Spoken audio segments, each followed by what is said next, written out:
விஜய் வெற்றி பெறுவதே கடினம், வெளியான கருத்து கணிப்பு. தவறான தொகுதி தேர்வு. சமீபத்தில் வெளியாகியுள்ள சில தனியார் நிறுவனங்களின் கருத்து கணிப்பு முடிவுகள் விஜய் தலைமையிலான தமிழக வெற்றிக் கழகம் தொண்டர்களிடையே கவலையை ஏற்படுத்தியிருக்கிறது. இந்த கருத்து கணிப்புகளின்படி விஜய் போட்டியிடும் 2 தொகுதிகளில் ஒன்றான சென்னை பெரம்பூரில் அவருக்கு நல்ல ஆதரவு இருப்பதாகவும் அங்கு அவர் வெற்றி பெறும் வாய்ப்பு அதிகமாக இருப்பதாகவும் கூறப்படுகிறது.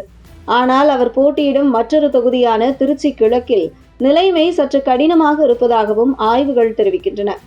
அந்த தொகுதியில் மும்முனை போட்டி நிலவுவதும் அங்குள்ள உள்ளூர் அரசியல் சமநிலைகள் வேறுபட்டிருப்பதும் காரணமாக விஜயின் வெற்றி வாய்ப்பு உறுதியானதாக இல்லாமல் நெருக்கடியான நிலையில் இருப்பதாக அரசியல் பார்வையாளர்கள் கருதுகின்றனர். இதே நேரத்தில் தவிக பொதுச் செயலாளர் புஷி ஆனந்த் சென்னை தியாகராய நகர் தொகுதியில் கணிசமான வாக்குகளை பெறுவார் என்று கருத்து கணிப்புகள் கூறுகின்றன. அந்த தொகுதியில் அவர் தொடர்ந்து மேற்கொண்டு வரும் மக்கள் தொடர்பு பணிகள் மற்றும் களப்பணிகள் அவருக்கு சாதகமாக அமைந்துள்ளதாக கூறப்படுகிறது. இந்த கருத்து கணிப்பில் குறிப்பிடத்தக்க விஷயம் என்னவென்றால், விஜய் மற்றும் புஷி ஆனந்த் ஆகியோரை தவிர்த்து பார்க்கும்போது தவிகவின் மற்ற வேட்பாளர்களுக்கு வெற்றி வாய்ப்பு மிக குறைவாக உள்ளது. சில இடங்களில் தவிக வேட்பாளர்கள் 20,000 முதல் 40,000 வரை வாக்குகள் பெறக்கூடிய சூழல் இருந்தாலும் அது வெற்றியாக மாறுவதற்கு தேவையான வலுவான வாக்கு வங்கி இன்னும் உருவாகவில்லை என்று அரசியல் ஆய்வாளர்கள் மதிப்பிடுகின்றனர். இதனால் சில தொகுதிகளில் திமுக அல்லது அதிமுக கட்சிகளின் வெற்றி வாய்ப்பை பாதிக்கும் சக்தியாக தவிக இருக்கும். தமிழகத்தில் அடுத்ததாக ஆட்சியை அமைப்பது யார் என்ற கேள்வியில் தற்போது கூட நேரடி போட்டி பெரும்பாலும் திமுக மற்றும் அதிமுக ஆகிய 2 பெரிய திராவிட கட்சிகளுக்கு இடையேதான் உள்ளது.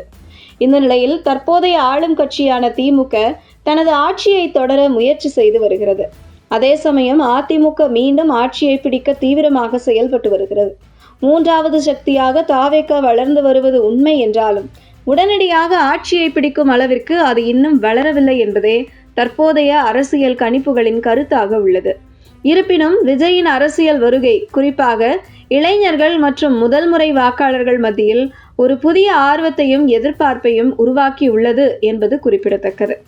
மொத்தத்தில் பார்க்கும்போது இந்த தேர்தல் பலமுனை போட்டியாக இருந்தாலும் உண்மையான ஆட்சி போட்டி திமுக மற்றும் அதிமுக இடையேதான் நடைபெறக்கூடும் என்று தற்போதைய அரசியல் சூழல் காட்டுகிறது. இந்த நிலையில் தற்போதைய சூழலில் முதல் தேர்தலை சந்திக்கும் விஜய் போட்டியிடும் 2 தொகுதிகளில் ஒரு தொகுதிகளில் மட்டுமே வெற்றி பெறுவார், மற்ற ஒரு தொகுதியில் தோல்வியை தழுவுவார். மேலும் அவர் கட்சியைச் சேர்ந்த மற்ற வேட்பாளர்கள் அனைவரும் தோல்வியை தான் தழுவுவார்கள் என்கிறது கருத்து கணிப்புகள். அந்த வகையில் முதல் தேர்தலில் ஒரே ஒரு சட்டமன்ற உறுப்பினராக விஜய் மட்டுமே சட்டமன்றம் செல்ல இருக்கிறார். இது அவருடைய கட்சிக்கு எந்த அளவுக்கு உத்வேகம் கொடுக்கும் என்பதை தேர்தல் முடிந்த பின்புதான் தெரிய வரும். மேலும் தனித்து போட்டியிட்டு விஜய் தன்னுடைய வாக்கு வங்கியை நிர்ணயம் செய்வதற்கு இந்த தேர்தல் கை கொடுக்கும்.